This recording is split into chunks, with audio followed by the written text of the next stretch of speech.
என்னுடைய ஜென்கின்ஸ் சர்வரை நான் ஸ்டாப் பண்ணிட்டேன். ஓகேங்களா, ஒன் செகண்ட். நான் இதை ஸ்டார்ட் பண்ணிவிட்டு அகைன் ஸ்டார்ட் பண்ணேன் அப்படின்னா என்னுடைய பப்ளிக் ஐபி கண்டிப்பாக சேஞ்ச் ஆகிடும். ஓகேங்களா, அப்போது ஸோ என்னுடைய பப்ளிக் ஐபி வந்து கண்டிப்பாக சேஞ்ச் ஆகாமல் இருக்கணும், எனக்கு வந்து எப்பவுமே ஸ்டாட்டிக்காக இருக்கணும் அப்படின்னா நம்ம என்ன பண்ணணும், எலாஸ்டிக் ஐபியை வந்து நம்ம அசைன் பண்ணணும். ஓகேங்களா, ஸோ ஃபஸ்ட்டு வந்து இதை ஸ்டாப் பண்ணுறேன். இன்ஸ்டன்ஸ் ஸ்டேட்டில் போயிட்டு என்னுடைய இன்ஸ்டன்ஸ் நான் ஸ்டாப் பண்ணுறேன் அப்படின்னா என்னுடைய ஐபி இப்போ சேஞ்ச் ஆகிடும். ஸோ இப்போ பார்த்தா நமக்கு வந்து இன்ஸ்டன்ஸ் வந்து ஸ்டாப் ஆகிடுச்சு. ஸோ என்னுடைய பப்ளிக் ஐபியும் வந்து ரிலீஸ் ஆகிடுச்சு. ஓகேங்களா, ஸோ இப்போ வந்து எந்த ஒரு பப்ளிக் ஐபியும் இல்லை. இப்போது நான் அகெயின் வந்து என்னுடைய இன்ஸ்டன்ஸ் நான் ஸ்டார்ட் பண்ணுறேன் அப்படின்னா எனக்கு வேறு ஒரு பப்ளிக் ஐபி இருக்கும். ஓகே, ஸோ ப்ரீவியஸ் நம்ம என்ன பப்ளிக் ஐபி பார்த்தோன்னா 54.223.194.44 இதுதான் நம்மளோட பப்ளிக் ஐபியாக இருந்துச்சு. ஓகேங்களா, இப்போ என்னோட இன்ஸ்டன்ஸ் நான் ஸ்டாப் பண்ணிவிட்டு அகைன் ஸ்டார்ட் பண்ண உடனே நான் இப்போ நமக்கு என்ன ஐபி வருதுன்ற பார்க்கலாம். சரி, இப்போ பார்த்தீங்கன்னா நமக்கு வேறு ஒரு புது ஐபி வந்திருக்கு. ஓகேங்களா, ஸோ இந்த மாதிரி ஐபிஎஸ் நமக்கு புதுசாக ஜெனரேட் ஆகிட்டு இருந்துச்சுன்னா நம்ம சிஐசிடி பண்ணும்போது நமக்கு இஷ்யூஸ் வரும். ஓகேங்களா, ஸோ இதுக்காக என்ன பண்ணலாம், ஒரு எலாஸ்டிக் ஐபி இந்த ஜென்கின்ஸ்னு சொல்லிட்டு ஒரு ஐபியை வந்து ரிசர்வ் பண்ணலாம். ஓகேங்களா, ஸோ அதுக்கு ஃபர்ஸ்ட் என்ன பண்ணுறேன்னா சர்ச் பாரில் எலாஸ்டிக் ஐபின்னு சர்ச் பண்ணு, இஐபின்னு சர்ச் பண்ணுங்க. Sorry, so elastic section search பண்ணிட்டு கீழே வந்தீங்கன்னா so elastic okay VPC features are easy to anything fine. Okay, so elastic IP open பண்ணிக்கோங்க. ஸோ இதில் ஃபஸ்ட்டு நம்ம ஒரு எலாஸ்டிக் ஐபியை வந்து ஜென்ரேட் பண்ணி அந்த ஐபியை எடுத்துகிட்டு போயிட்டு நம்மளுடைய ஜென்கின்ஸ் சர்வருக்கு அசோசியேட் பண்ணணும். ஓகேங்களா, இப்போ பார்த்தீங்கன்னா என்கிட்ட எந்த ஒரு எலாஸ்டிக் ஐபியுமே இல்லை.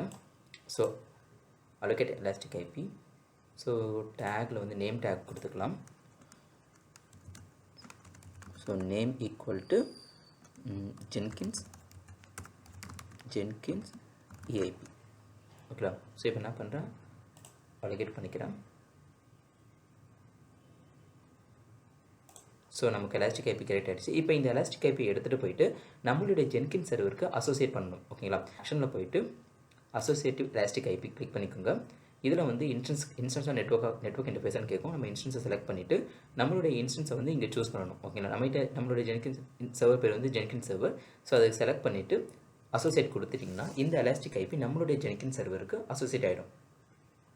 ஓகே, யா, இப்போ நம்மளுடைய ஜென்கின்ஸ் சர்வரை போய் செக் பண்ணி பார்க்கலாம். EC2ல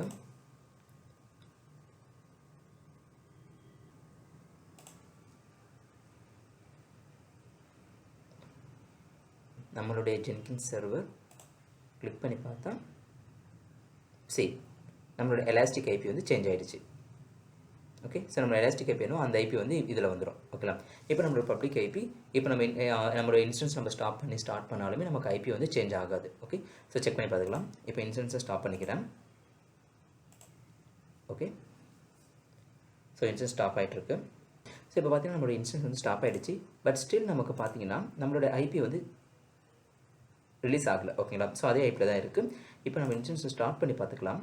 ஸோ ஓகே, ஸோ நம்ம இன்ஸ்டன்ஸை ஸ்டார்ட் பண்ணுவோம். ஓகே, ஸோ நம்ம இன்ஸ்டன்ஸ் ஸ்டார்ட் ஆகிடுச்சு.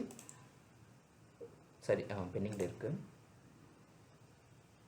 ஓகே, இப்போ ரன்னிங்கில் இருக்குது. நம்மளோட ஐபி வந்து சேஞ்ச் ஆகலை. ஓகேங்களா, ஸோ இப்போ நம்ம சிஐசிடி பண்ணுறதுக்கு நமக்கு யூஸ்ஃபுல்லாக இருக்கும். ஓகேங்களா, ஸோ இதான் வந்து எலாஸ்டிக் ஐபி, ஒரு ஸ்டாட்டிக் ஐபி எப்படி நம்மளோட ஜென்கின்ஸ் சர்வருக்கு அசோசியேட் பண்ணுறதுன்னு பார்த்தாச்சு. Okay, thank you.